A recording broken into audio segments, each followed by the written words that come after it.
Hey, well, tonight we're angry about overreactions, and 2020 has given us a plethora of overreactions to be angry about, but we're going to go with the old standby, the COVID-19 pandemic. The question is, have we overreacted to it or not? So let me give you a thought experiment. I know everybody has their own opinion on whether we've done too much, too little, Trump done too much, too little, should wear masks, shouldn't wear masks. There are a lot of disputes about every aspect of this, but I think we can agree that if people are not dying from COVID-19, then perhaps we have overreacted. What is the answer? Have we died or not? So let's start by imagining a thought experiment. And I can tell you that the number of people who died in 2019 was something a little bit less than 3 million. And the reason that I get to this number is because this information from the National Vital Statistics Report shows the total number of deaths in the US from 2010 through 2017.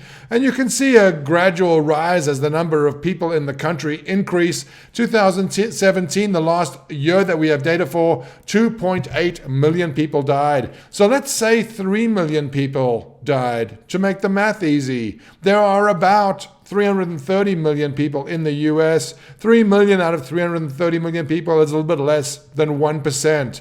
What percentage do you think would have to die to justify the draconian measures that we've seen enacted? I will point you to the fact that enormous sums of money had been transferred to favored entities. Schools are closed. Students are forced to work from home. If you have a child working or studying at home, you know what that cost is for your family. Those of us who don't have children working or studying at home are certainly relieved not to have children in school at this time. But, everybody seems to ignore the sacrifices that everybody else is making. The landlords who are looking at losing their buildings, the restaurants who have already lost their businesses, the hotels, the office buildings. The damage has been a widespread swath across the entire country. And for what? What type of death rate, what increase in the number of deaths would justify these actions?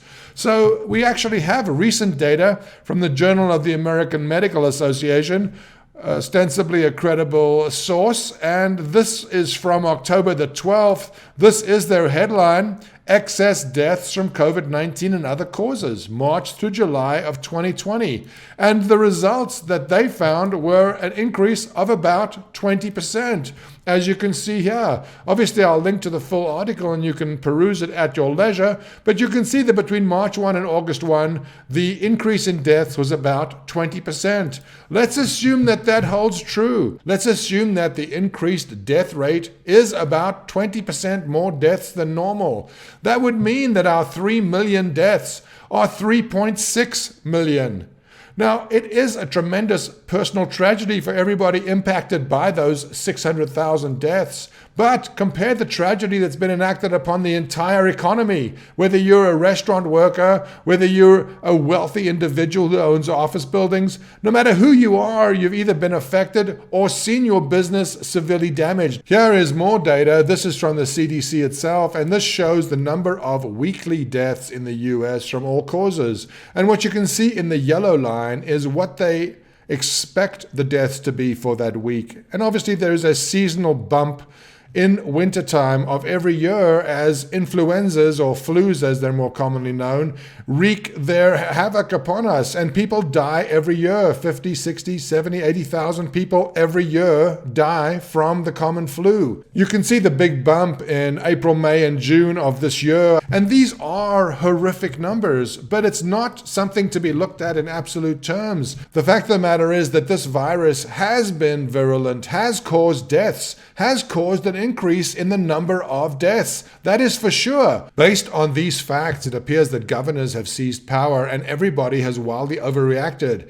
It was a threat in January. It was a threat in February. It seemed like a dramatically imminent, catastrophic threat in March and April. But we are now 6 or 7 months past that initial surge, and we know a lot more about this virus. The Journal of American Medical Association itself points out that deaths are only 20% higher and expected to be only 20% higher. That is dramatic, but if we look at the actual numbers, let's assume 2.8, that's 560,000 deaths.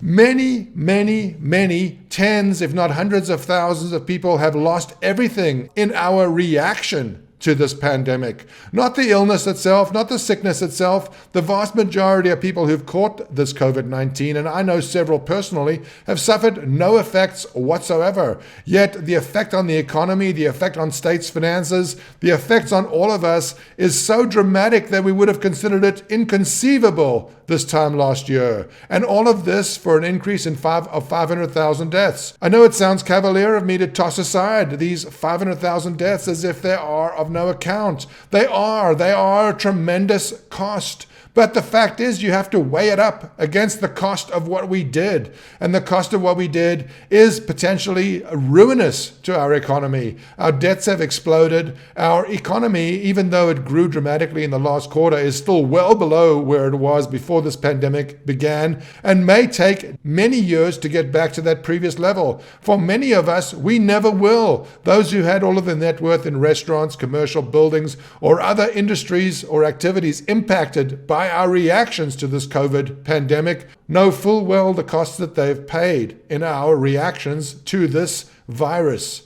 There will be viruses every year. Viruses will emerge every couple of years that are worse than normal. Viruses will emerge every couple of decades that are dramatically worse than normal. This is just the nature of nature. And yet, when you evaluate the reactions, the overreactions that we've had to this bad seasonal virus, you'll realize that next time we should pay more attention to what the actual facts are.